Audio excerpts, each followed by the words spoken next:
Let's go through the Gram Schmidt Orthogonalization Process. Fortunately, there won't be any spelling tests associated with this topic. This is the process by which we take a generic set of vectors which span something, whatever they span, and we adjust them so that we are left with a set of orthonormal vectors which are a basis for that same span. And remember, orthonormal means the vectors are all mutually orthogonal and they're all unit vectors. So first, just so we can keep track of the vectors we're talking about, because we're going to be talking about three related sets. So the original set is just, the generic vectors v1 through vn. They may or may not be orthogonal. They may or may not be unit vectors. It doesn't matter. Whatever they span, they span. Okay, they're very generic, but they're the starting point. They're chumps. We're not interested in them. A little bit better, we get an orthogonal set of vectors which end up spanning the same thing as the original vectors. And we're going to call those W. So W1, W2. They are an orthogonal, mutually orthogonal collection. So we'll call that set OG for orthogonal. And, they're pretty good. They're a little bit more impressive than the V's, but they're still not great.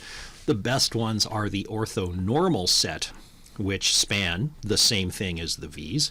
We're going to call the orthonormal set ON, and the vectors in there we will name as U, U1, U2, etc., because they are going to be unit vectors, and these guys are the VIPs of everything because they're not only mutually orthogonal to each other, but they all have length 1. So here is how the process goes if we start with a set of 2 vectors. We'll show this first, and then once you get the pattern, you can extend it to more and more vectors. But we're just going to take 2 vectors. What space do they live in? Doesn't matter. If these 2 vectors are in R2 and these 2 vectors are linearly independent, then their span is going to be all of R2. But maybe we're in R3, but we only have 2 vectors. Well, those 2 vectors are going to have a span. It actually is a plane, geometrically speaking. Their span isn't all of R3, but that doesn't matter. Their span is their span. Okay? So from these original generic vectors, we are going to generate sort of together an orthogonal basis set and an orthonormal basis set. The main goal here is to adjust the original vectors to present new vectors that are orthogonal to each other, but then once we found a new one, we just divide it by its length, and boom, now we have an orthonormal one. So the big process is getting the orthogonal basis vectors. Turning those into the orthonormal vectors is trivial. So we need 2 vectors that are orthogonal and then also orthonormal that have the same span as v1 and v2. So let's just start with v1. That vector itself, we can rename it w1 as the first member of the orthogonal set, and then if we want the first member of the orthonormal set, well, we just divide it by its own norm. So w1 over the norm of w1 right there, that's going to be a unit vector, and we'll call that u1. Now v2 is likely not orthogonal to v1 or to w1. So there we have to start making some adjustments.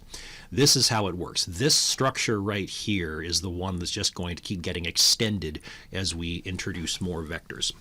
We will talk about why this works, and we'll draw lots of pictures, but fundamentally we're going to take the vector v2 and we're going to remove some interference from that vector that will result in having a remnant vector, w2, which is perpendicular to the first one, or orthogonal to the first one.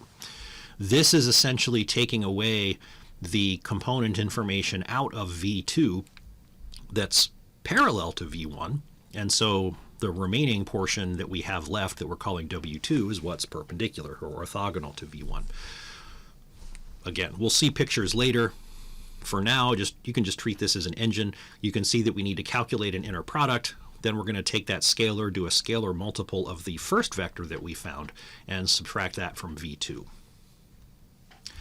Once we've found this second member of the orthogonal set, then again, it's easy. You just take its norm, divide this vector by its norm, and that's your second orthonormal vector, and then you're done.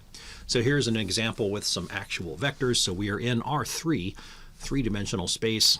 We have 2 vectors here. Their span is not all of R3. Their span is actually a plane, geometrically. Doesn't really matter for the moment. let's call these vectors v1 and v2. These two are not perpendicular or orthogonal to each other. Let's adjust v2 so that we do have a set that are orthogonal and orthonormal to each other. These two are linearly independent, and so their subspace of R3 will be a span of dimension 2, and so we will come up with two orthonormal vectors that span the same space. So we just grab the first one, 1, 2, 3, call that our first vector in the orthogonal set, divide it by its length. Now we have the first vector in the orthonormal set. That was easy. Now we're going to go generate that second member of the orthogonal set so that we can then produce the orthonormal set. Had to move slides, so gathering the information, there's the original two vectors, 1, 2, 3, and 1, 2, negative 1. The first unit vector in the orthonormal set was 1, 2, 3 divided by root 14. And now we're ready to do the second one. The calculation here, again, remember, is we take the original v2 and we're going to subtract a vector parallel to v1 or u1. And to do this calculation, this is the primary step in the orthogonalization process. You can see we have to calculate an inner product. So I calculated it first instead of cluttering up the long expression. So here is the inner product between v2 and u1. So remember the naming, v2 is the original vector v2. u1 is the vector that we just found that started off the orthonormal set. And so the inner product of these two vectors, which is our normal dot product, is just 2 over root 14. You can pause this and run the numbers there if you need to. And so to get the first orthogonal vector in our set, we go back to the original v2, subtract the inner product we just calculated as a scaling of u1. So the original v2 is 1, 2, 1. And then minus, here is the inner product. We just calculated the 2 over root 14. And then here is the original vector u1. This simplifies nicely. There's a 2 over root 14 and another root 14 in the denominator, so that's 2/14 or 1/7. And so there's a tidier expression of this calculation we're doing, and so we get some common denominators and mush everything together, and there is w2. Now you can go back and confirm that, say, w2 is actually perpendicular to w1, which is also v1, which is parallel to u1. To get the second orthonormal vector, well, this is the second orthogonal vector, so just find the length of this thing and then put it into play. It turns out that the norm, the length of w2 is 2 times the square root of 70 over 7. Again, pause this and run the numbers on those components if you would like to. u2 is just w2 divided by this norm, so I've written it as the reciprocal of the norm times that vector, and again, some 7s cancel. I can factor out a 2 from the numerators to cancel that 2 in the denominator there, and what's left over is 3, 6, negative 5 as the vector over root 70. So here's what we did. We started with v1 and v2, and we've generated two vectors u1 and u2 that are orthogonal to each other. You can pause and test the inner product of these. It would be, what, 3 plus 12 is 15, then minus 15 with some scaling factors, but they won't matter. So u1 dot u2, or the inner product of u1 and u2, is 0. They are orthogonal. They are both unit vectors. We did the job. Now, what happens if we add more vectors? So let's go from having 2 vectors to 3 vectors in our basis set. So v1, v2, v3 is the original set. Well, we're going to do the same thing as before to start with. We just grab the first one and use that as a starting point. That first one is what it is, but it's probably not a unit vector, so let's make it a unit vector right here, and that's our first entry in the orthonormal set that we're after. For the second vector, we do exactly what we just did. So this is our kind of base point u1. We generate a second vector which is orthogonal to u1 with this scaling of the original v2. So we get the orthogonal second vector and then divide it by its magnitude or its norm to get the second orthonormal vector. And then for the third vector, we're just going to take this expression and extend it by one more term like so. So w3, the third orthogonal vector, we're going to start with v3 We're going to remove some interference that's parallel to V1 and U1. We're going to remove more interference that's parallel to V2 or U2. And what's left is going to be perpendicular to both of those, or orthogonal. So this is how we produce the third orthogonal vector, W3, and then again, divide it by its norm. And there is our third orthonormal vector. And that you can probably imagine if we had 4 vectors, the next term that would get stuck on there. So these calculations are easy. They involve inner products, scalar multiples of vectors, and subtractions of vectors. That's it. Simple stuff. But you need to do some bookkeeping. You need to pay close attention to which vectors information goes where. Keep track of it all with really good bookkeeping. So I'm going to do another example here with 3 vectors in the mix, but instead of having that sprawl over like 5 or 6 different slides, I'm going to switch to the document camera and show you some work on paper. Okay, here's a second example of the Gram Schmidt orthogonalization process, this time involving 3 vectors. We've got V1 is the vector 1, 1, 1, V2 is the vector negative 1, 1, 0, and V3 is the vector 1, 2, 1. You could check if you need to. These are linearly independent. Now these vectors are in R3, three-dimensional real space, and there's 3 of them, and they're linearly independent, so their span is actually all of R3. We are going to generate an orthonormal set of vectors based on these 3 that are mutually orthogonal and all have length 1, which also span all of R3. Now we know that 1, 0, 0, 0, 1, 0, and 0, 0, 1 does that job as well, but those vectors are relative to the coordinate origin, which may be totally useless based on where these vectors came from. If these are vectors from, say, a problem about projectile motion or the path of a moving object, the coordinate origin may be totally irrelevant, right? Like when you're in a car and you're going around an exit ramp, you are being pushed or pulled in a direction parallel to some vector that's based on the geometry of the exit ramp. You don't care what the coordinate origin is. Maybe it's in Cleveland or something, right? So you care about a coordinate system that's local to you when you are going around an exit ramp. And so that's why we can't always just rely on the 1, 0, 0, 0, 1, 0, and 0, 0, 1 for our problem solving. Sometimes they're not the best choice.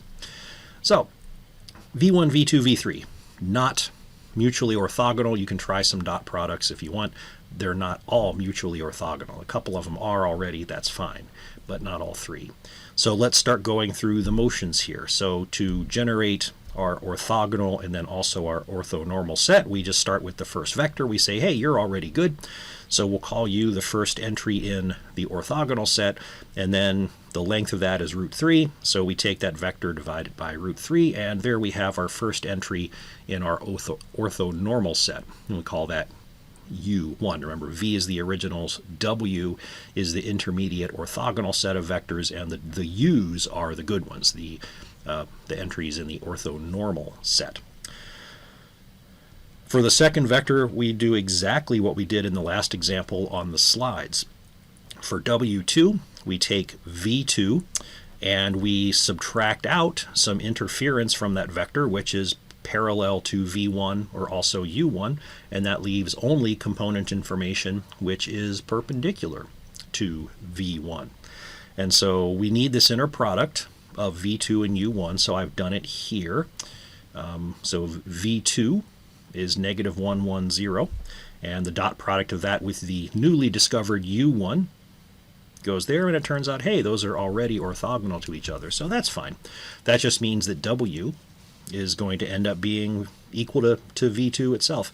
Then the length of that vector is the square root of 2, and we take that vector, divide it by its length or its norm, and now we have the second entry in our orthonormal set. So now we have U1 and U2. The quest is on for U3, and then we're done. Well, here is the extended Gram Schmidt formula for the third orthogonal vector. We start with V3, and we're going to make adjustments. We're going to take away component information that's parallel to V1, or also U1. We're going to take away component information that's parallel to V2 and U2. leaving only information in the components which are perpendicular to both V1 and V2, or also U1 and U2. So we need two inner products, V3 with U1, V3 with U2. There's the first inner product, turns out to be 4 over root 3. There's the second inner product, turns out to be 1 over root 2. And then I'm going to slide the paper up a little bit so you can see the lingering bits down here.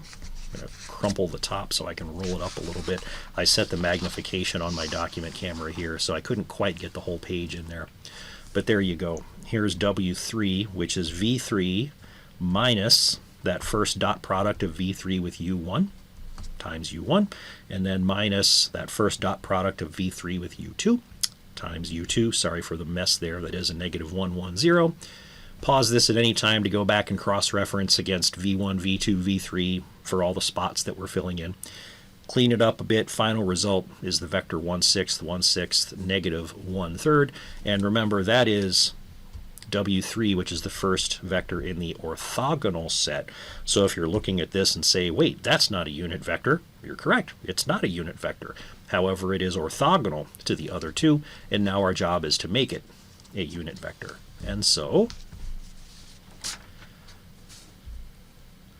we carry on by taking W3, computing its length or its norm, which turns out to be 1 over root 6, and then take W3, divide it by its norm, cleaned up a little bit, bring it over here, and that is now, that's U3, that's the third orthonormal vector in the set.